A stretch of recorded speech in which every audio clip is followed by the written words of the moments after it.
Good evening, everybody, and welcome. My name is Sabir, and I direct events here at the Strand. Before we launch into our live workshop and book launch of Jen Sincero's Badass Habits, I'd like to share a little bit of history about the Strand. The Strand was founded in 1927 by Benjamin Bass over on 4th Avenue's Book Row. Stretching from Union Square to Astor Place, Book Row gradually dwindled from 48 bookstores until, after over 93 years, the Strand is the sole survivor, now run by third generation owner Nancy Bass Wyden. We want to thank all of you for your support. Without our loyal community of book lovers, we wouldn't be here today, and we are so very appreciative of it. So, tonight we are thrilled to have with us bestselling author, success coach, and motivational speaker Jen Sincero for the launch of her book, Badass Habits. Jen is a best-selling author, success coach, and motivational speaker who spent more than a decade traveling the world helping people transform their lives and their bank accounts via her public appearances, coaching products, and books, including the #1 New York Times bestseller, You're a Badass: How to Stop Doubting Your Greatness and Start Living an Awesome Life. So, without further ado, please join me as I welcome Jen to the stage. Hi, you guys. How's it going in pandemic land? Well, this is my first Zoom big call. There's over 600 of you on this call, which is so freaking cool. And I was honestly really sad when the book came out during La Rona because I realized I wasn't getting to go around and actually hang out with you guys and take selfies. But we've got over 600 people from all over the world on the call here tonight. And so it's actually pretty cool. And I'm wearing some sweatpants. And I don't think I could do this if I was actually at the Strand. I'm keeping my glass of water in my slipper. So there are all sorts of silver linings with this pandemic, which is actually what I would like to talk about before we get into the habit part of this thing, because I don't think that we can really do anything right now with acknowledging and wrapping our minds around what is going on in this world of ours. And so there was actually an article in the New York Times a couple days ago about habits, which I was like, I was going to talk about that anyway, lady. Like, I swear to God, I thought of it first. But the article was about how the pandemic is affecting us energetically and emotionally. And I know we all know this already because we can't hold the thought for more than 3 seconds. I personally can barely lift up my arms half the time. I'm so exhausted and crazy. But they were talking about how in terms of our habitual way of going through our days, it's really knocking us on our asses. And when you think about habits, which I never honestly did until I started researching this book and writing this book. The beautiful thing about habits is they put our brain on autopilot, and we do really all of our thoughts, all of our beliefs, all of our actions, like everything is a damn habit once you start really looking at it. And so with this pandemic and with being knocked out of our usual habitual way of living, it's taking up so much more brain space than we realize. And I don't know about you, but it's sort of like we're all buzzing at this higher stressed out frequency. And it's because it's almost like we're all 3-year-olds now. So when, think about just getting up in the morning, you get out of bed and you put on your pants and you put on socks and you don't even think about any of the things that you do, just getting yourself down the steps in the morning. Because of the pandemic, we've been knocked out. So it's almost like everything we're doing, we have to pay more attention to. I mean, can you imagine if those things were not on autopilot and you're like, okay, I've got to put on a sock, as if you're a 3-year-old, like figuring out how to put on a sock and tie your shoe. Like, it takes attention and it takes energy. And no wonder we're all exhausted, because our regular routine of going out for dinner or going to our jobs or the things that we just do all day. I eat lunch at 2:45 every day. We're all just totally out of it. So I'm bringing this up because before we start working on the stuff we're going to work on today, and just in case you don't know, the way this is going to run is I'm going to do my little talk. I'm going to read a little bit on sort of get you up to speed on what we're going to be working on. Then I'm going to do a workshop. I'm going to live coach a couple brave individuals who wrote in with some habit questions. And then I'm going to open it up for a big old Q&A so that I can hear your questions. So I'm really excited about this because who wants to hear anybody talk for a straight hour? Not me. All right. So, okay, pandemic brain, where was I? Oh, okay. So I want to really acknowledge where we're at with this pandemic and the stressy things that are happening for all of us. But I also really want to acknowledge the silver linings that are happening because they are absolutely there. And there is something really magical about this time. Now, I know some of you are living in small apartments with a lot of little kids who are not in school right now. And some people are losing their businesses. That, everybody's got all sorts of crazy stuff happening. So I'm not minimizing the stuff that is happening. But what I do want to talk about is taking this rare moment in time and not missing out on some of the gifts that come with it. And one of the ways of doing that I think is so important that I'm hoping will help sort of suppress this stress level that we're all vibrating at is to not spend this time where everything is different, whether you like it or not, wishing it was a different way. Wishing you could go out for dinner, wishing you could put your kids in school, wishing you could do all the things outside of your house that you want to do. You just literally cannot do. I mean, and this is, happening all over the world. So it's a complete waste of time to be wishing for all the things that you can't have. And I want to encourage you to just not even let it go, because when you let go of something, you're still kind of focusing on what you're letting go of, right? So instead of letting go, let it be. Just allow it. Just really don't even consider it. Wake up every day in this alternate universe that we are in and just let it be and see what is and appreciate what is and be grateful for what is. I mean, I know everybody can name a couple of things that you never did before the pandemic happened. I have a Zoom call every week with 3 of my oldest friends from college, and it's great. I mean, I talk to these guys, but certainly not that regularly, and it's been so nice. And I have, I've had a couple rounds of refugees. I live out in New Mexico in this house where I've got a little casita, and I've had some of my dearest people come live with me for a couple of months to escape the city. And there's been so much juiciness during this time. And, it is a time where we're being forced to go more inward. And we don't have the distractions around us that we usually have, that we're running around with like a chicken with our heads cut off. And, so much of the work that I do and that you probably do, if you're reading my books and following me, is about getting quiet and going inward. And be careful what you ask for, because that's all there is to do right now. So let's be really appreciative of this time and really capitalize on it and make the commitment to let it be and to really appreciate all the juiciness that's here, because it's here and it's not going to be this way forever. Who knows what's on the other side, but you don't want to miss out on any of it. And also just in general in life, if we can all just get better at letting it be and allowing and being in that moment. I think this pandemic is a really good teacher for us all in that way. So here's to putting your drink in your slipper and getting down with the pandemic.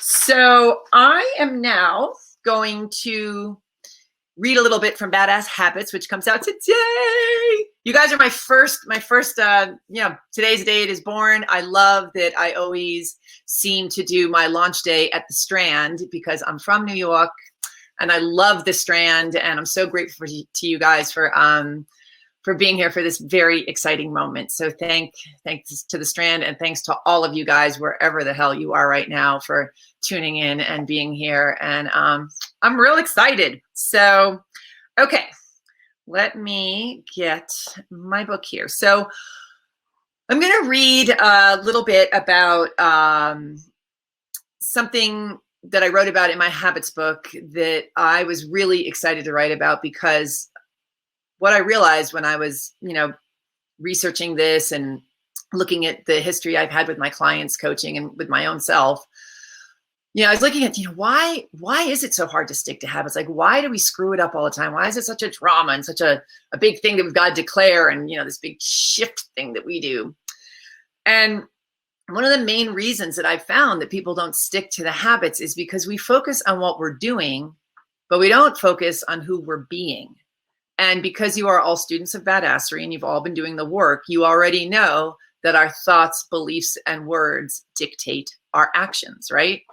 So if you start from action and don't deal with thoughts, beliefs, and words, you're kind of screwed, right? So, and when it comes to putting it in the framework of habits, I put it in this way of how you're identifying yourself. Okay, so this is the part I'm going to read right now. Is when you shift your identity first, the actions are much easier to adopt and keep because you identify a certain way. And I'm going to go more deeply into exactly what that means. But, I talk in all my other books about getting your thoughts, beliefs, and words in line is really important. But this is more sort of wrapped around the identity. So I will read a little bit about that. The ability to choose and change who we're being in this life is a gift, especially since so many of the habits and identities that we're walking around with weren't consciously chosen by us in the first place. Science has shown that we're genetically predisposed towards certain personality traits, and our environment also influences the behaviors and beliefs we cling to. We picked up the majority of our most ingrained and habitual beliefs, however, from our parents or from whoever raised us. We didn't, as 4-year-olds, think, well, I agree. It seems like an excellent idea to be disdainful of anyone who doesn't share the same religious beliefs as I do. Disliking people who are different is totally aligned with what I find fun and nourishing and meaningful. I'm in. When it comes to most of our early habits, we kind of just pick them up while hanging around the dinner table and watching every single move our parents make. Then we go ahead and form our own versions of the truth in one of two ways: by mimicking what we take in or by rebelling against it. When you were a kid, the people who raised you were the centers of your universe. You relied on them to keep you safe, to get you food, and to show you the ropes of this big new world of yours. You were like a little mouse, nibbling up every morsel of information you could get your paws on. As a child, you hadn't developed any filters or analytical skills yet, so you basically just internalized and categorized all this intel with a big, awkward yes-no switch and either copied or did the opposite of what you saw around you. What you lacked in analytical prowess, however, you made up for in detail. My brother Stephen discovered just how acutely he'd absorbed all the info from our parents when, as an adult, he accidentally caught himself on video making sandwiches and hors d'oeuvres while standing next to our dad. It was his daughter's 18th birthday, and we were all at his house for her surprise party. Steve set up a camera on the kitchen counter and pointed it toward the door so he could capture the big moment when his daughter walked into the house. What he didn't realize was that he was also capturing himself and dad. So when he asked me over the next morning to show me the footage, he prefaced it with, I had no idea. Why didn't anybody tell me? I had no idea. He queued up the incriminating footage, and there they were, Dad and Steve standing side by side at the counter, big me and mini me with the exact same posture, shoulders up, head bent slightly forward with a little jovial shake here and there, arms a little stiff, holding their respective knives with the exact same fingers in the exact same position, cutting with the same precise concentration, raising the same right eyebrow while listening intently to the conversation around them.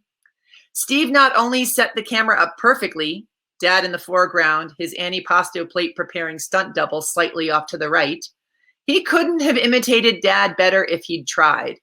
It was the most flawless and impressive performance I've ever seen. There's no fighting it. We become our parents whether we like it or not. I don't know about you, but I sometimes hear my mother's words come flying out of my mouth with such hair-raising precision, it's like she's hiding behind a bush feeding me lines. I even find myself saying things I picked up from her that I don't necessarily agree with or even want to say, but lo and behold, they come blurting out of my mouth by habit, like coughed up hairballs from my unconscious. Sometimes, though, we rebel against our early conditioning and we reject what we've taken in with the same dedicated attention to detail that we employ when we're mimicking. I credit my extreme tidiness to the fact that my mom was an avid stuff enthusiast. Surrounding herself with clutter gave her a sense of security, perhaps filling some hole from her lonely childhood. Mom was of the mind that if you found a shirt you liked, you should buy it in every color. She had about 37 baseball caps fighting for space on the hooks in her coat room. Papers, magazines, spare dog collars, and emery boards teetered in piles on every available surface. One time, when I was home from college, I discovered a stockpile of old moisturizer bottles in her attic, all with less than half a container left, and all of them dating back to somewhere around 1970. I asked her if I could throw them away, to which she replied, no. To which I replied, why on earth are you keeping them? To which she replied, why on earth do you care? Fair enough. Her attic, her crusty lotion. But to me, that kind of clutter is the opposite of comforting. To me, it's a sinister evil that's intent on unraveling the very fibers that hold together my soul. I became so traumatized by her collecting that I developed the opposite identity, honing a tidiness that has become so legendary that it once inspired a house guest to wake up screaming in the middle of the night after realizing with a start that she'd left a dirty spoon on my spotless kitchen counter. Living an awesome life is all about making choices that make your heart sing. And in order to do this, you must become aware of the choices you've already made. Trying to change your life without being self-aware is like using a map to try to get somewhere you've never been before. If you don't know where you're starting from, you ain't going to get very far. So this whole thing about becoming aware of whatever identity you're clinging to is so critical with the habit thing. For example, let's say that you have tried to quit smoking over and over and over. And, you've been smoking since you were a teenager and now you're in your late 30s and you're going to stop this time for real. You've tried a ton of times, but you haven't done it yet. If you quit smoking, but you still identify as a smoker, so you're basically somebody who smokes who's trying to quit, that's going to be a hell of a lot harder than if you identify as somebody who doesn't smoke. And even if you just take the smoking off the equation, if you identify as somebody who's healthy, who takes care of your body, who loves your lungs, whatever you got to do, and quit smoking, it's going to be so much easier because it's not even part of who you are. So one of the most important things is that this identity shift does is it wipes out the negotiation process, right? So if you don't even identify as somebody who smokes cigarettes, you're not going to negotiate next time you're out at a party having a cocktail whether you're going to have a drag of a cigarette because you don't smoke. If you're a smoker who's quitting, you're going to negotiate because you're still a smoker. So that's still part of your fiber, right?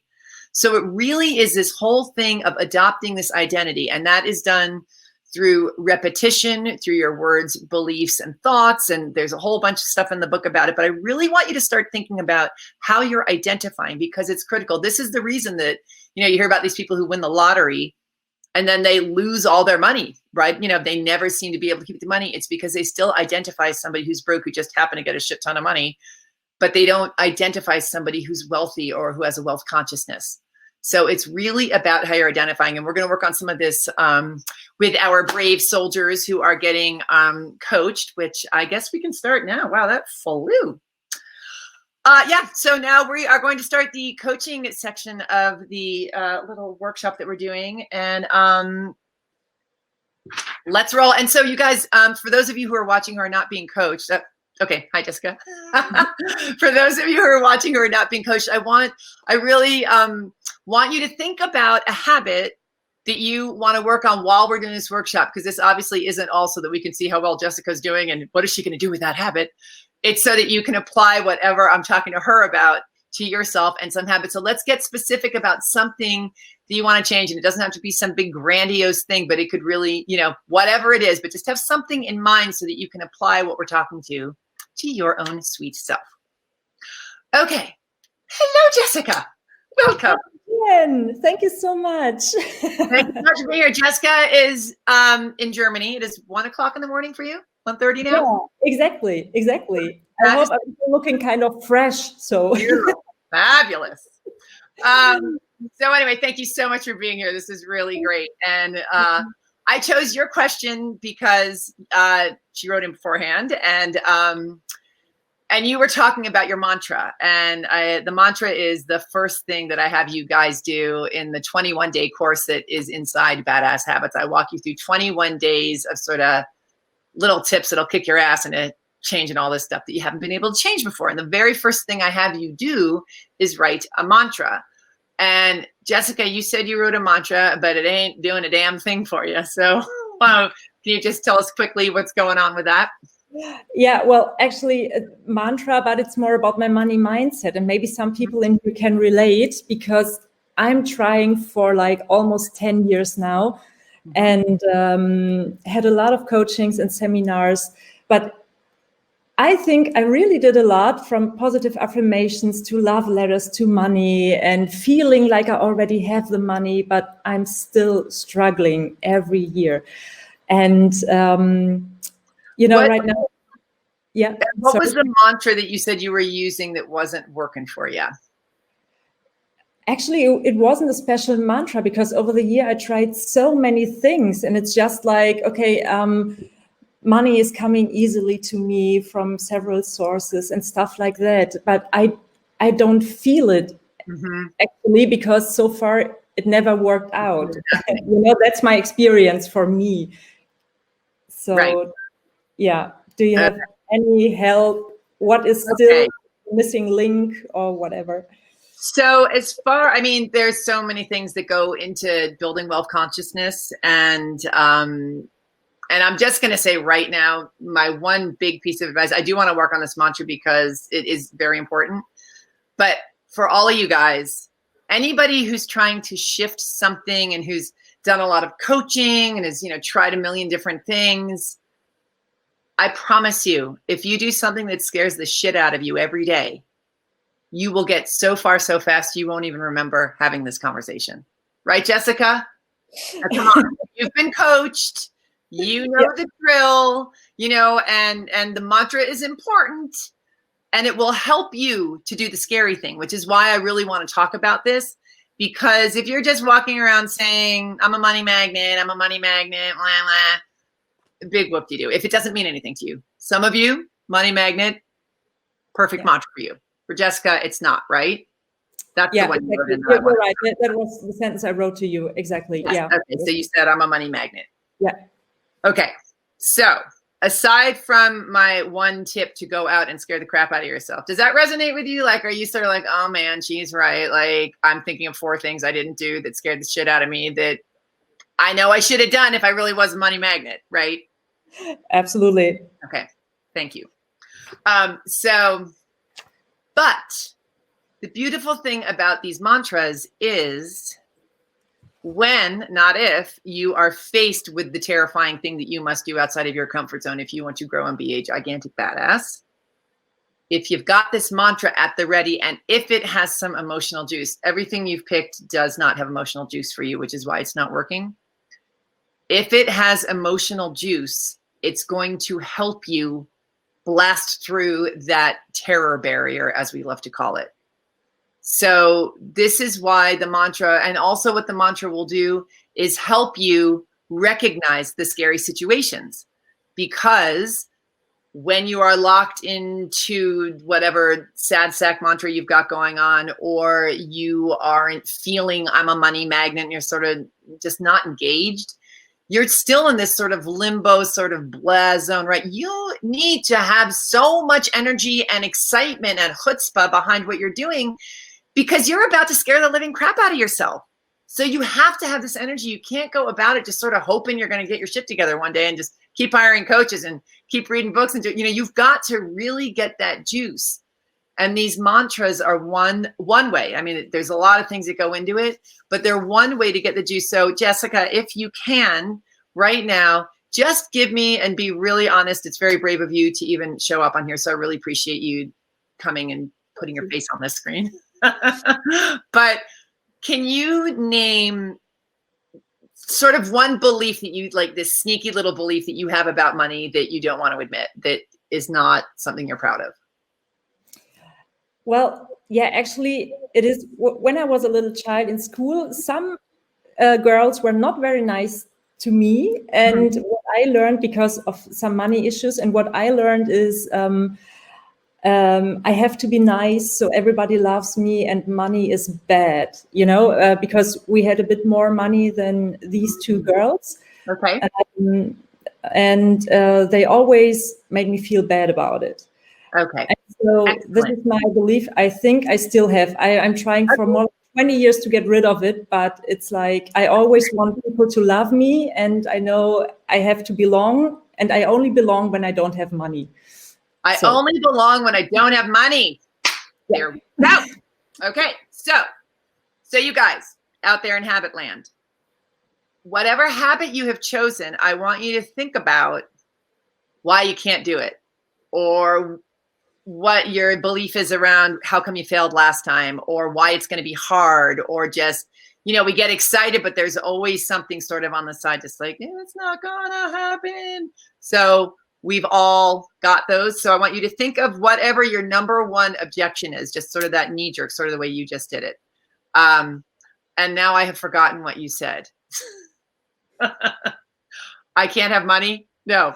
Actually, it's like I only belong when I don't have money. I only belong when I don't have money. Then Thank people you. like me more, something like that. Yeah. Yeah. Okay. I only belong if I don't have money. Yeah. Okay. Great. Thank you. Seriously, bear with me, you guys. I mean, an object at motion stays at motion. I have literally been lying around in my sweatpants doing puzzles for 6 months. So this really hurts. Okay. I only belong when I don't have money. Okay. So the opposite of that. So you take the objection, and this is a pretty long process. I'm going to try and speed it up just for purposes of, not sitting here all day. I only belong when I don't have money. So the opposite of that would be, I am loved. Money brings me so much love and acceptance, and I'm so happy. Something like that, right? Yeah. If lots of money equals lots of love and acceptance and community. But you've got to put it in your own words. So can you say something to me along those lines that feels right to you? I think I really resonate with this community stuff. Oh, good. It's more than love, so the community feels like something bigger, like a main goal or something. So lots of money equals lots of community, something like this. I will have to think about that really resonate, but this is quite cool, actually. How come? No, it just, I like this community feeling. It's not about money and love, but it's more about, I don't know, bringing something into the world. This is what I connect with the word community. And therefore, it really resonates with me. So bringing something into the world. So it's about money. Lots of money brings me community, and I can shine brighter, or like bringing something into the world makes my world expansive and exciting and fun and full of community. So, okay. So you guys, this is a rough draft of how you do it, but what you do is you just start writing it down, and you start just spitballing ideas, right? But you start with that one nasty phrase. And then when you're spitballing it, you start looking for words and phrases that have meaning. Like, you weren't that turned on until we got to community. And so then you're like, okay, community is really important to me. Why is community important to me? Why does that feel good? What is it about community? I bring something big into the world. I create something new. Like, those are the words you're looking for: create, new, big, community, blah, blah, blah. and you start, but they all have to hit an emotional chord or they don't count, because then it's I'm a money magnet and you're half asleep in the middle of the sentence. Okay. So it's all about emotion. Like, you look richer already. By 2:00 this morning, you're going to be raking it in. Yeah. And when you said this word, creating something new and bringing something into the world, that's so resonating with me. That's really amazing. Excellent. Yeah. Thank you, Jessica. And so, great. Thank you. I really appreciate it. I really appreciate you staying up so late. And thanks for being here. For having me. Okay. So now we have the brave Rachel coming up. Hi, Rachel. Hey, Jen. Great to see you. Good to see you too. You're one of my gurus, Jen. I just had to tell you. Thank you very much. Well, you guys are my gurus. You keep me in shape, man. Like, I can't be lying around as much as I have been the past 6 months with all you guys out there. So now we're all getting our act together. We're all getting our scoop in a scoop. Okay. Yeah. So, Rachel, I'm going to read what you wrote in. Is that okay? Sure. I don't remember, but I think you actually answered all my questions in the last half hour, but sure, go ahead. Yeah. Okay. I'm sure we can dig up some more deeply personal things. Okay, go for it. Okay. So your question was, how can I implement badass habits in overcoming my inertia so I can resume dating with purpose? I'm 45 and have never been married. Okay. Is that still good? All right. Okay. So what I wanted to ask you about this inertia and dating. So again, you guys, it all starts with what I opened up with. If you're trying to get somewhere, but you don't know where you are going to go nowhere. So Rachel, I want to know what you feel about dating. Is it fun? Are you good at it? Does it make you want to throw up in your mouth? Okay. What's up with dating? I guess I would say it's fun and I think I'm okay at it, but I don't feel like it's going to get anywhere. And I really want it to get somewhere. Meaning? I really want to meet a soulmate and a lifelong soulmate, a life partner. Okay. So you want a partnership. I do. I want a marriage. Yes. Okay. You want to get married. Excellent. Okay. And so then is dating fun, or is dating, I'm just going to ask you this, like, is dating kind of a pain in the ass because you want to have a partner already? Like, are you sort of like, oh, I got to go on another date, or do you actually really truly enjoy going out and meeting all these people? Well, I enjoy it, but maybe it's because I go on so few dates and I'm not dating online or anything. So the people that I've been going on dates with are people who come up and talk to me on the street or in the bus. So it's kind of a random assortment. I mean, they're all fine people, but I mean, I went out with a guy who turned out to be a homeless guy about a year ago, and I went out on a date with a guy who's about 20 years younger than me earlier this year. So I mean, it's fun, but I think it's very low stakes. Okay, excellent. Thank you. Am I shouting, by the way? No. Okay. No, you're fine. Okay. So you're going to write a mantra around this, right? Right. Have you written a mantra about your partner? No, I haven't. Okay. So let's write a mantra about the partner, because the dating actually doesn't seem to be a problem. Like, I don't see a big block. Like, you don't have your specifics down and the stakes are definitely too low, but I'm not seeing resistance to the actual process of getting there. Okay. But I want you to really, there's a reason the stakes are low. So I want you to really write a mantra about what you believe you deserve and what you believe is available for you and who you believe you're allowed to have in your life. Okay. Should I come up with that mantra now? No, because I want to, but does that ring true to you? Does that make sense? Like, you can come up with an objection and write sort of a mantra towards that. Okay. And Okay. even if I don't feel it right away, I'll say it enough that I feel it.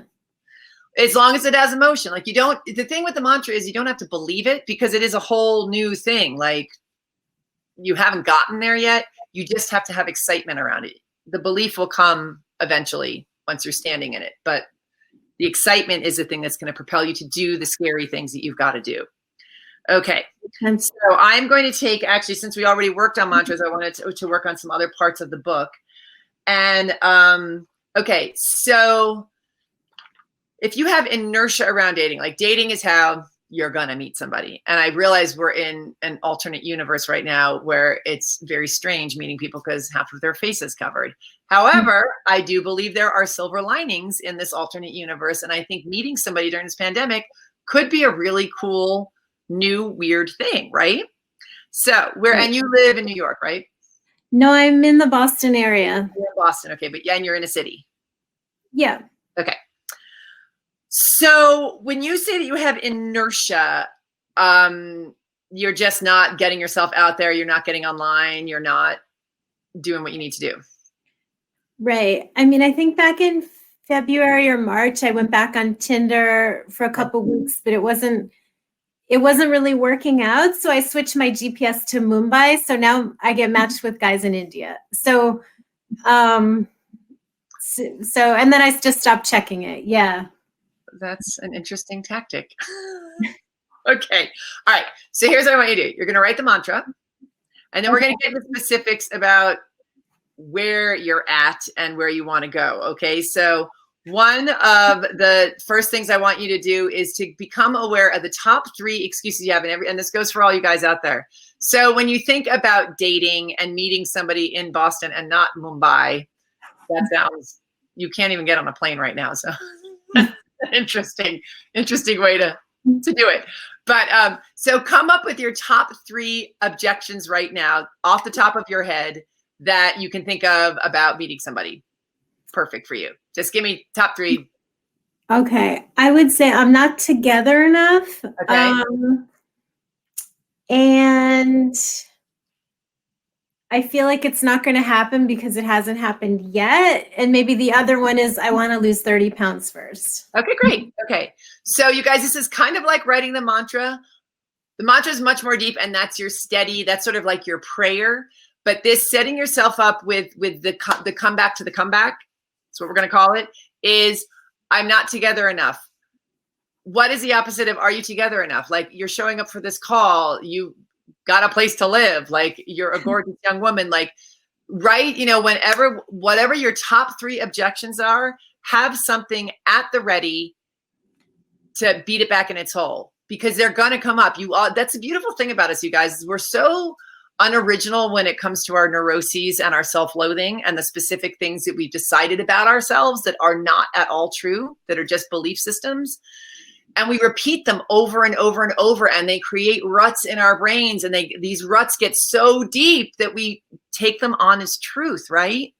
So if you're constantly saying, I'm not together enough, I've got to lose 30 pounds, and that just becomes your truth, you're not even really aware that that's your truth. You're just assuming that's the way it is. So, right? So you just when you start, you have to now be on the lookout for that. So it's all about awareness. So when that starts up, you have a comeback for each one of those 3 things that are the 3 things that always take you down. Okay. So that's one other tip other than the mantra. And then the other thing, I think for Rachel, we're going to have you do, let's create a ritual for you.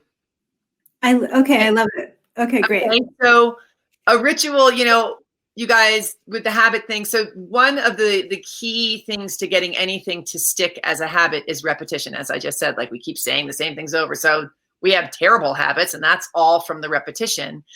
And the ritual part of a habit is something that you repeat while you anchor in this habit that makes it this almost sacred, intentional thing that you are doing, as opposed to just sort of like flippy flopping through life and hoping for the best, right?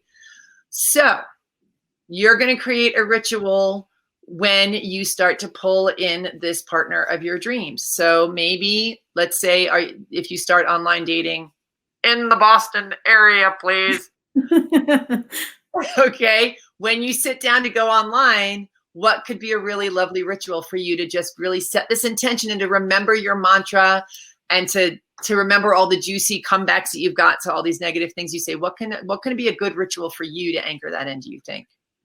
The ritual could be that I mean, just to throw out some cheesy things, I could light a scented candle and have a glass of wine and say a mantra.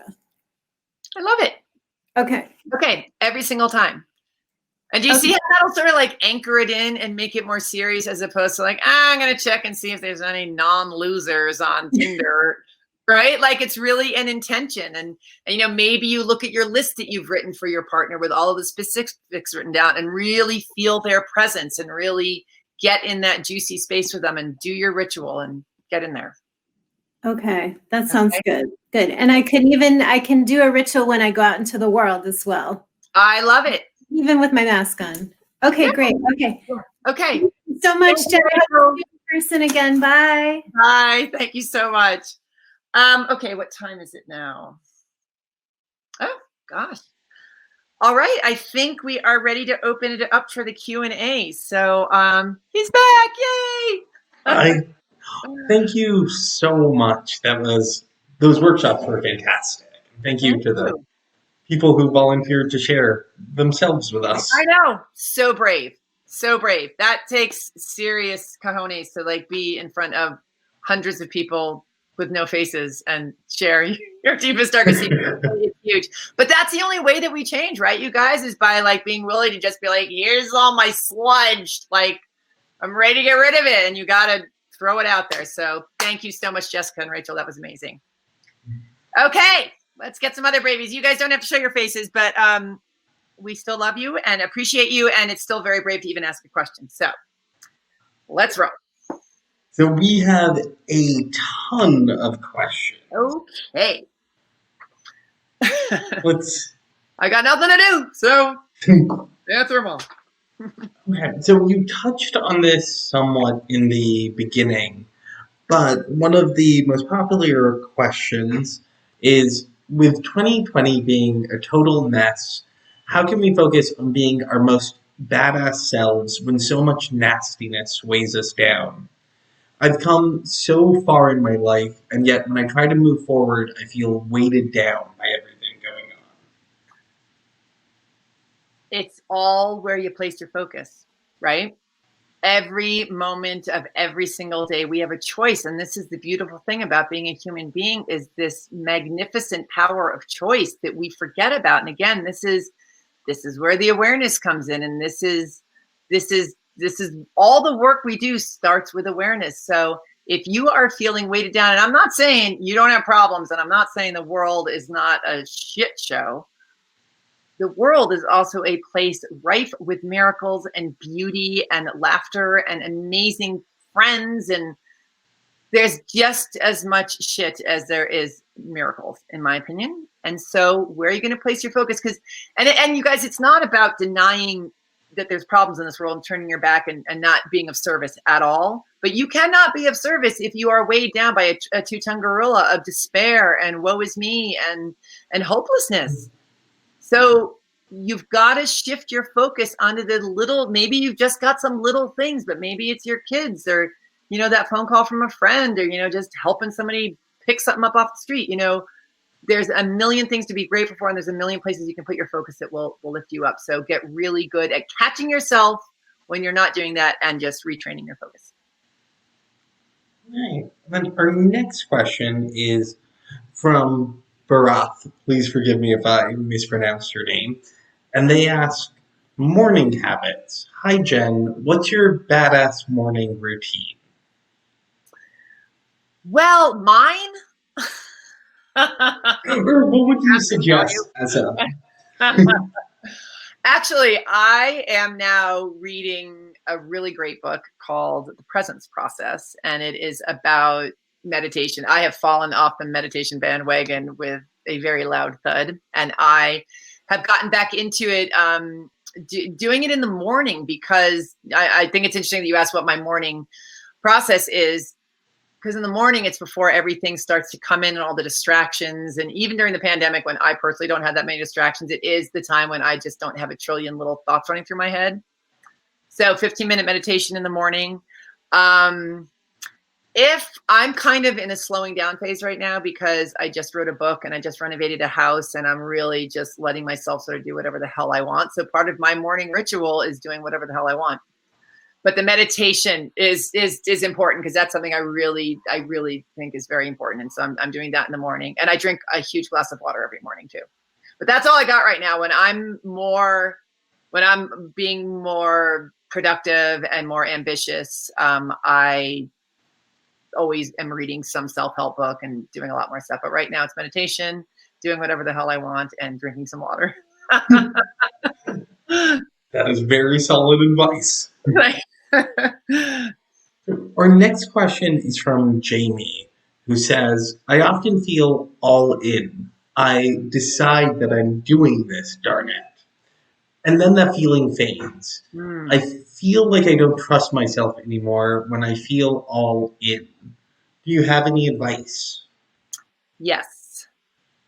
And I wanna say I'm not big on excuses, but I am gonna say everybody gets a little bit of a get out of jail free card with this pandemic because we've got again that like the brain cells that are being used just to function and to like reorganize our reality is real. So if this has just been happening during the pandemic, it's okay and we can fix it.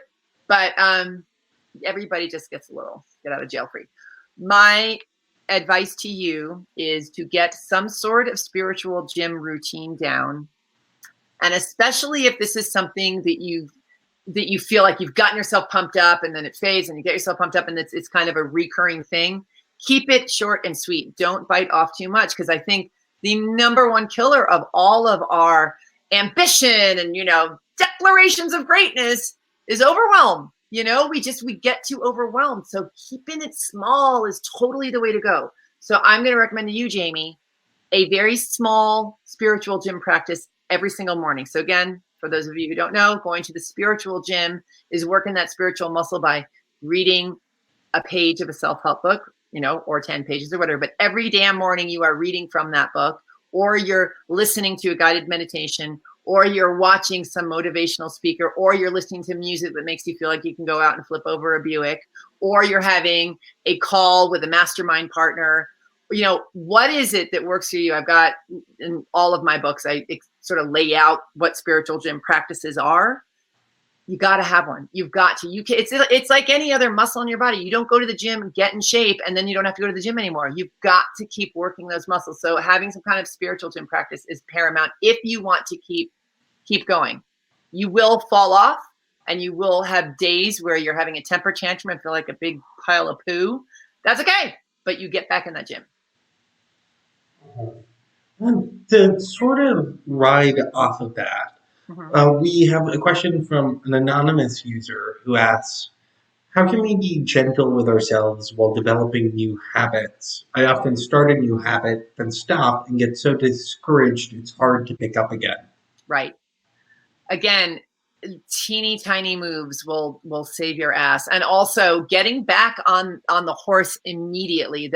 So I talk about this in the book about how our old habits that we're trying to shift have the home team advantage.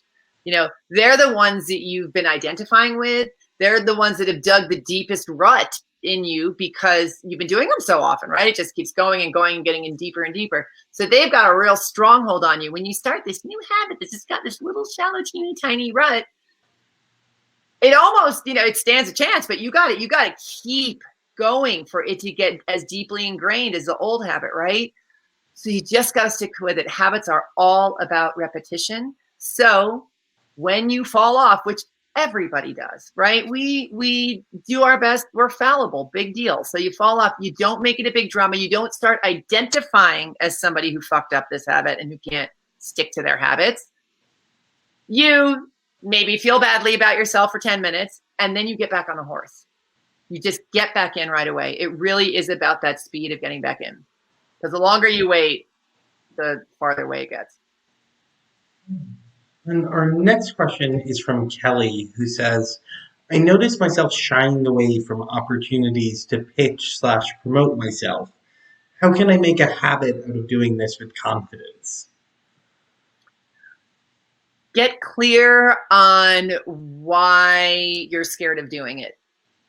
You know, get clear, like when you've got that big pitch coming up where you're about to like step out there and tell everybody how great you are. What is the number one thing that comes up and says, as if, Kelly, like what is the specific, again, you guys, all about specifics and awareness. What is the specific phrase that you, Kelly, have decided you do not deserve this opportunity and why you're going to suck at it and why you're going to fail? So get clear on what that statement is. Turn that frown upside down, write the opposite, and then get into that mojo of just feeling the opposite. You don't have to believe it, right? Because you haven't actually experienced it yet, but it's got to feel really exciting to you. So whatever the opposite of your main objection is, and you get it full of juice and full of feeling, you repeat the crap out of that thing and you get that excitement and you feel it in your body, you guys. It's all about emotion. We are emotional creatures. I talk all the time about how there's so many times where we know something is a really bad idea in our heads and our conscious minds, but we also feel like it's going to be really fucking fun. We always do it. I do. So it's like, you know, I'm putting my money on emotions over logic any day. So when you get that emotion working for you, that is what is going to propel you to take the scary leaps into the unknown that are going to completely change your life. All right. And then our next question is from Laura, who says, how do you know if you're being true to yourself or society's / familial expectations? Excellent question. You know, I think there can be murkiness, and, you know, and there's also that whole thing about how do you know if your fear is fear that's protecting you from killing yourself or fear that is you're scared of making, you know, big leaps that are good for you. Like, I think it really is practice, and I think it's getting in the game, and I think it's taking action. So with the familial stuff, if you don't have a strong intuitive hit, I really recommend getting quiet and really listening to yourself and getting mighty real with your intuition and, you know, what makes you excited.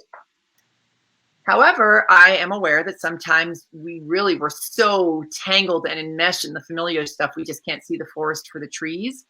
So what I recommend is two things: is taking action, getting out there and trying stuff, and realizing as you take action, this sucks. You know, you can, you know, that's how, because you can think, you know, we can spin stuff around in our head forever and come up with all the pros and cons and all that stuff, but it isn't really until we get in the game that we get answers. So one thing is to get answers. Another thing is to hire a coach or to hire a mentor or get somebody outside of yourself who can see the forest for the trees, right? You're so in it and you've got so much gooey familiar stuff on you. They don't. So get somebody whose opinion you really, really trust and ask them for a little bit of light. So our next question is from Aaron, who says, during the pandemic, I've been lucky enough to keep my job, but work has been so redistributed that I'm doing more work than I was prior to the pandemic. Moreover, boundaries between home and work have been elided since I work from home. Do you have any advice for how I can both adjust my expectations for the amount of work I have to do and readjust my boundaries so I have time when I'm not working at home? Oh my God. I would like an answer to this question too. Here's my private number. All right. So, you know,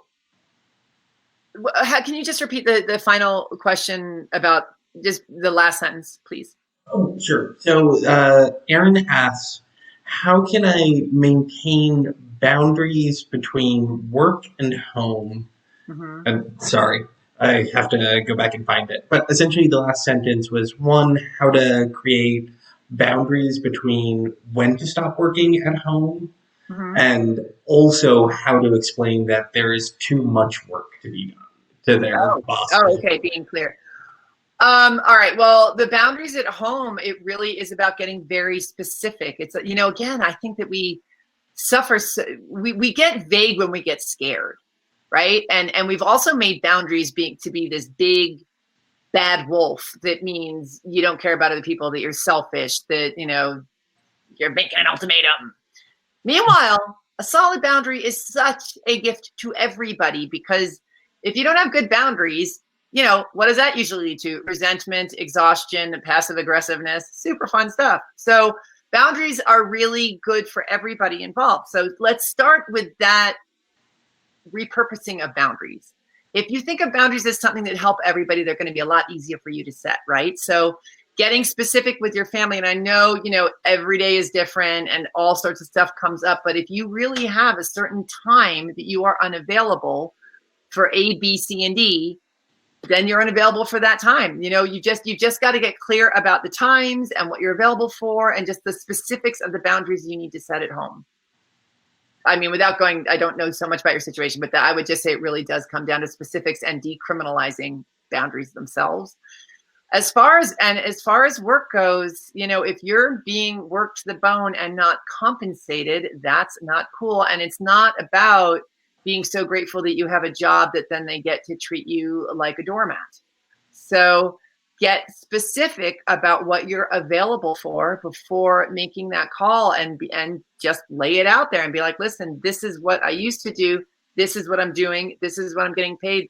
You either have to up my pay if you're available for that and still work as hard as you are, or be like, you gotta help me out here. But again, it's all about specifics, because you're going to be just a shivering little scaredy cat until you really get into some specifics, and then really get the energy behind them. Thank you. I found that answer personally quite helpful. Oh, excellent. Look out, Strand. Here it comes. Yes. So our next question is from another Laura, who asks how to stop procrastinating, and asks if you have any good tips to stay organized, including any app recommendations. So that's like 3 questions. Yeah, I know. How to stop procrastinating. Well, here's what I think about procrastinating. This is a huge question. I would need to know what you're procrastinating and how you're doing it. But I could be guilty of being a huge procrastinator. However, I don't care because I still get my shit done. So I would say, first of all, with the procrastination, if you still do the work, like I've realized that I am a sprint runner, especially when it comes to writing books. I don't do anything for the first 7 months, and then I write the whole thing in like a month and a half, even though I've got 8.5 months to write it. So that could be deemed as procrastinating, but I like to think of it more as being a sprint runner, where I know I'm not going to do it until the pressure is so excruciating that my focus is crystal clear and I'm just a machine. And that's how I roll. So I want you to first look and see if you're getting stuff done and you're just doing it that way. Don't worry about it.